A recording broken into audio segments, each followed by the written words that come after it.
तालियों की गूंज में इस्तकबाल कीजिए। कश्मीर की आन है आप, कश्मीर की शान है आप, कश्मीर की कोटली की जान है आप, कश्मीर के तर्जुमान है आप, इमरान खान है। इय्याका नअबुदु व इय्याका नस्तईन। मेरे कोटली के नौजवानों, बुजुर्गों, बच्चों, मेरी बहनों,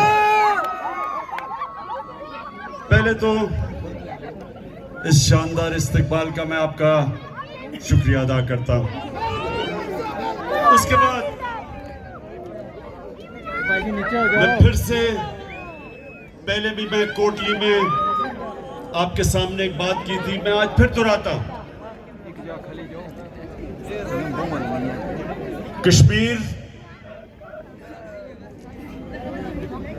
कश्मीर के लोग वो जो 150 साल से अपनी आजादी की जंग लड़ रहे हैं। पहले डोगरा राज के खिलाफ और उसके बाद 73 सालों से हिंदुस्तान से वो मुतालबा कर रहे हैं जो इंटरनेशनल कम्युनिटी ने यूनाइटेड नेशंस के जरिए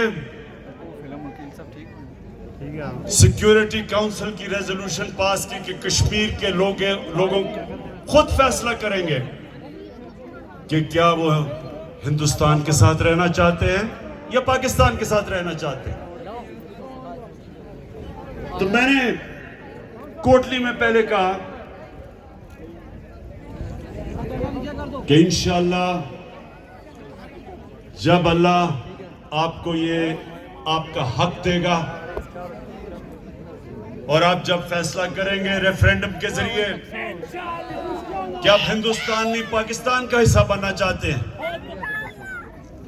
तो उसके बाद मेरी हुकूमत आपको एक और हक देगी कि रेफरेंडम के जरिए आप फैसला करें कि आप आजाद रहना चाहते हैं या पाकिस्तान का हिस्सा बनना चाहते हैं।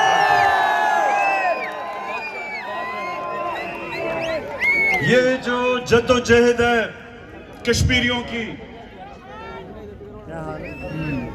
ये मेरी नजर में ये जमीन की जद्दोजहद नहीं है, ये जद्दोजहद ह्यूमन राइट्स की है। ये इंसानी हुकूक के अलावा कश्मीरियों का जमहूरी हक है कि वो अपने मुस्तकबिल का खुद फैसला करें। इंशाअल्लाह ये आपको हक मिलेगा। जो मैं देख रहा हूं इस वक्त लग रहा है कि बड़ा मुश्किल वक्त है मकबूजा कश्मीर में। मुझे नजर आ रहा है कि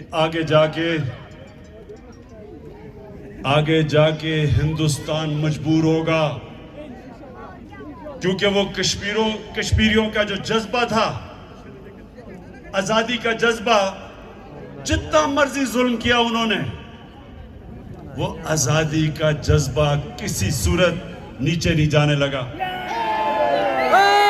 और इसलिए मेरा ये मान है कि कश्मीरी उधर जद्दोजहद कर रहे हैं, इधर पाकिस्तान, और कश्मीरियों का सफीर जो आपके सामने खड़ा है, इधर मैं जद्दोजहद करूंगा आपके लिए। इंटरनेशनल फोरम पे दुनिया के जब सरबराह मुल्कों के सरबराह को मिलूंगा, उनके सामने, मीडिया के सामने, इंटरनेशनल मीडिया के सामने कश्मीर का केस पेश करता रहूंगा। अच्छा, आपके पास ये दो पुरानी जमातों के लोग आ रहे हैं और कह रहे हैं कि जी हमें मौका दिया जाए फिर से, तो मैं दो चीजें आपके सामने रखूंगा कि आपने दो चीजें पूछनी है उनसे हमेशा, कि आपने लोगों की जिंदगी बेहतर करने में क्या किया, क्या आपने लोगों को मुश्किलों से, गुर्बत से निकालने के लिए क्या किया? और दूसरी चीज आपने पूछ रही है कि 5-5 साल आपको मिले थे, 5-5 साल आपको हुकूमत में मिले थे। कितना आपने दुनिया में जाके कश्मीरियों का केस लड़ा? पूछे उनसे। केस लड़ना तो दूर की बात, वो नरेंद्र मोदी जिसने कश्मीरियों के ऊपर सबसे ज्यादा जुल्म किया, जब से बीजेपी का दौर आया सबसे ज्यादा कश्मीरियों पे जुल्म हुआ। पैलेट गन्स इस्तेमाल की गई, नौजवानों को अंधा किया गया। हर दूसरे दिन कश्मीरियों की कुर्बानी ली गई। हिंदुस्तान में जो मुसलमान गाय का गोश्त खाने पे उनको कत्ल किया गया सड़कों पे, बाकी भी अकलियतें, क्रिश्चियन, सिख, उनको भी बराबर का शहरी नहीं समझा गया, क्योंकि आरएसएस की एक आइडियोलॉजी है। वो समझते हैं, जो आइडियोलॉजी जो हिंदुत्व, वो समझते हैं कि बाकी शहरी, जो बाकी अकलियतें, बाकी दीन, वो उनके बराबर के नहीं है।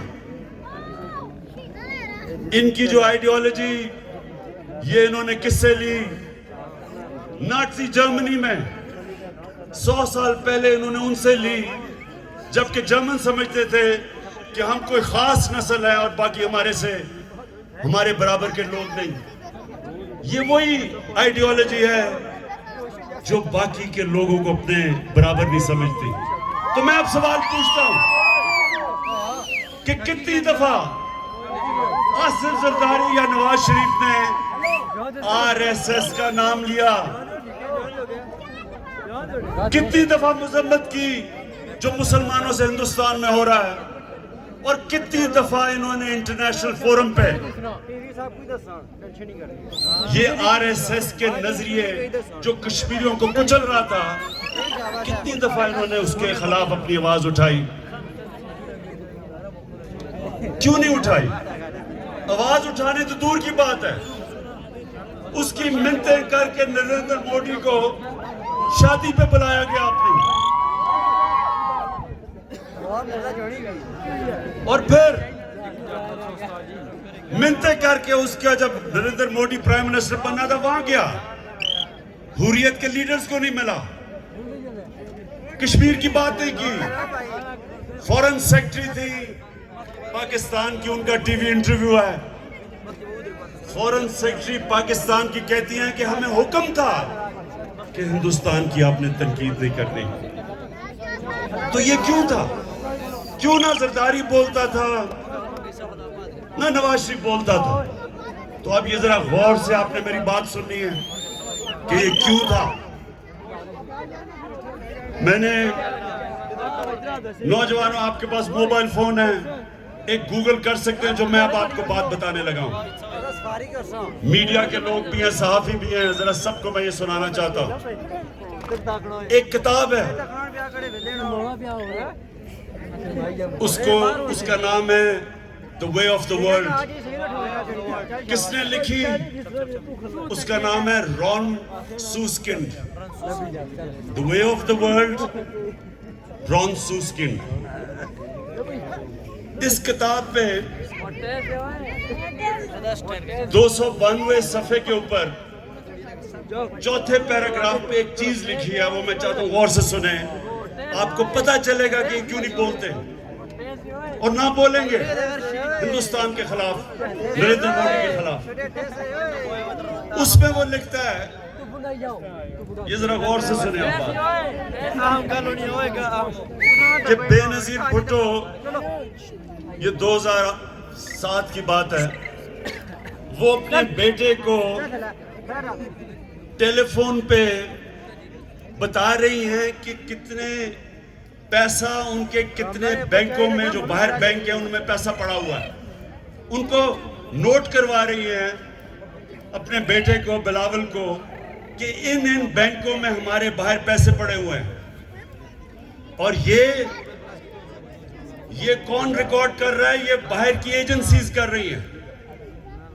और फिर वही एजेंसीज इसको सामने रखते हुए उसी किताब में आ गया है कि वो बेनजीर भुट्टो और जनरल मुशर्रफ का समझौता करवाते हैं, जो जनरल मुशर्रफ ने एनआरओ दिया।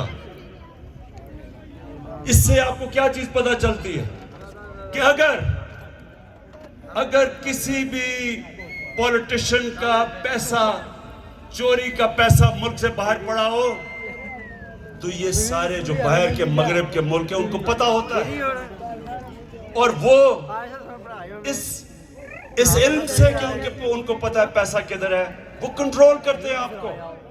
और उसी किताब में बाद में लिखते हैं कि क्योंकि उनको पता था कि इनका पैसा बाहर किधर किधर पड़ा हुआ है, इसकी वजह से उन्होंने प्रेशर किया जनरल मुशर्रफ से समझौता करने का।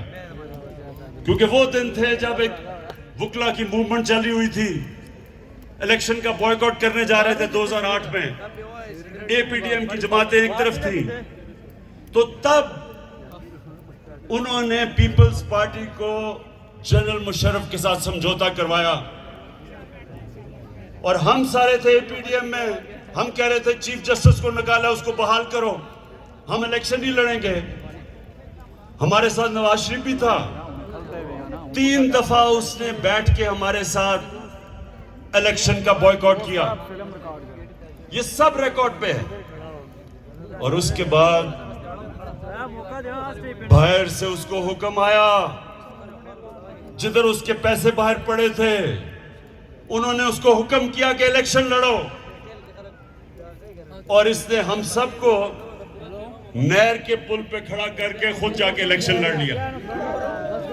तो इससे कोटली के बाशऊर लोगों, समझने की बात है, आपके कितने लोग बाहर मैनचेस्टर, इंग्लैंड, कई मैं कश्मीर वहां से मिलता हूं जो कोटली से आए हुए हैं, वो सब समझते हैं इन चीजों को कि अगर आपकी चोरी की हुई जायदाद बाहर के मुल्कों में पड़ी है, उनको सब पता होता है और वो उसके जरिए कंट्रोल करते हैं। तो नवाज शरीफ ने भी इलेक्शन लड़ा बाहर के हुक्म पे, इधर भी पीपल्स पार्टी ने भी इलेक्शन लड़ा, क्योंकि उनको पता था इनकी जायदाद किधर है। अब नरेंद्र मोदी से ये उसको क्यों साथ मिलाना चाहता था नवाज शरीफ? क्योंकि ये भी कश्मीर के लोगों सुन लो, कोटली के लोगों, जो हिंदुस्तान की लॉबी है बाहर और खास तौर पे अमेरिका में, वो इस्राइल के साथ मिलकर काम करती है, सबसे तकड़ी लॉबी है। उसको दोस्ती इसलिए कर रहा था नरेंद्र मोदी से कि वो इसकी मदद करे, अगर इनके जो पैसे बाहर पड़े हैं वो बच जाएं। तो ये जो नरेंद्र मोदी मुल्क को बुरा भला कहता था, पाकिस्तान की आर्मी चीफ जो उस वक्त रहील शरीफ थे नवाज शरीफ के जमाने में, उसको दहशतगर्द कहता था, पाकिस्तान को टेररिस्ट स्टेट कहता था, हर जगह पाकिस्तान को आइसोलेट करता था। लेकिन मुल्क का वजीर आजम उसको शादियों पे बुलाता था, उससे दोस्ती करता था। सो इसलिए सुन लें कि ये जो हमारे मुल्क पे पिछले दौर जुल्म हुए हैं, इन दोनों के 10 सालों में मुल्क में हमारा जिसको हम अपना एलाई कहते थे, हमारा दोस्त, वो यह बमबारी करता था, ड्रोन अटैक्स करता था।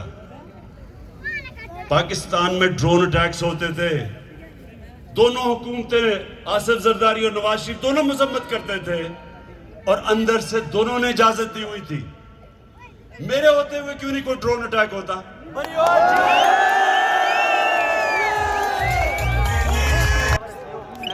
अमेरिका को बुरा भला नहीं कहना चाहिए, हमारे अपने लोगों ने इजाजत दी हुई थी अपने लोगों पे बमबारी करने की।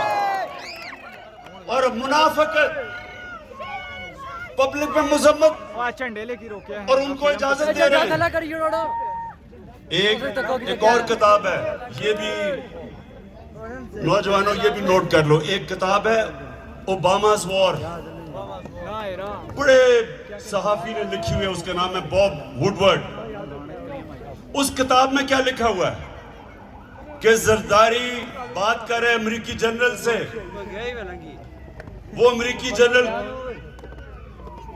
तासुर दे रहे हैं कि जनाब ड्रोन अटैक से आपके बेकसूर लोग भी मर जाते हैं। तो उस किताब के अंदर जरदारी का जवाब है कि कोलैटरल डैमेज से मुझे फर्क नहीं पड़ता। यानी कि कोलैटरल डैमेज का मतलब कि अगर आपकी बमबारी से हमारे बेकसूर औरतें मर्द बच्चे मर जाते हैं, मुझे नहीं फर्क पड़ता। ये उस किताब में लिखा हुआ है। ये क्यों है? क्योंकि इनकी वफादारी इस मुल्क से नहीं है, अपने पैसे से है जो बाहर पड़ा है, और इसलिए ये कश्मीर की बात ना करेंगे, ना करी है। अभी फलस्तीनियों पे जुल्म हुआ, इसराइल ने जुल्म किया, आपने देखा होगा टीवी पे, घर गिरा दिए उनके, बच्चे मार के पता नहीं कितने।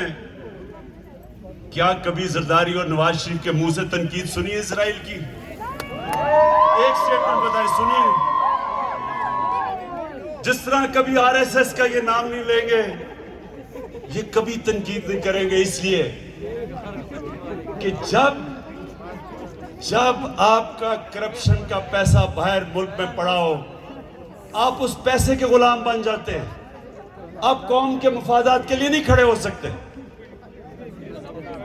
और कोटली के लोगों, दूसरी चीज आपने ये पूछना है कि आपके होते हुए गुर्बत कम हुई कश्मीर में, आजाद कश्मीर में हुई कम?